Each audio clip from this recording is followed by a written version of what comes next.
ঘড়ির কাঁটায় তখন বাজে ভোর 4:25 আর ভোর ভোর আমরা রওনা দিলাম মায়ের কাছে পুজো দিতে যাওয়ার উদ্দেশ্যে। তো এই প্রথম ভোরবেলা যাচ্ছি মায়ের কাছে। তো প্রথমেই আমরা ট্রেন ধরে চলে এলাম দমদম জংশন।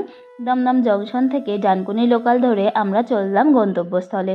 তো সঙ্গে ছিল মা, দিদা, কুট্টি মাসি, তিনজনকে নিয়ে চলে এলাম আমরা দক্ষিণেশ্বর মায়ের মন্দিরে। তো ভোরবেলা এসেই দেখলাম বেশ মোটামুটি ভালোই লোকজন ছিল। তো এরপরে ডালা কিনে নিয়ে আমরা রওনা দিলাম মায়ের কাছে পুজো দিতে যাওয়ার জন্য। যেহেতু ভেতরে ফোন অ্যালাউ ছিল না, তো আমরা ভেতরের কোনো ক্লিপসই তোমাদের সাথে শেয়ার করতে পারলাম না। তো ভালোভাবে পুজো দিয়ে আমরা ওখান থেকে ব্রেকফাস্ট করে রওনা দিয়ে দিলাম।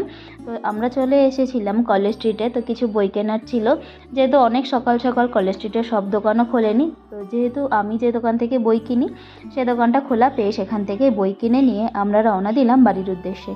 তো আজকের মতো এটুকুই। দেখা হচ্ছে তোমাদের সঙ্গে নেক্সট কোনো একটা ভিডিওতে। টাটা।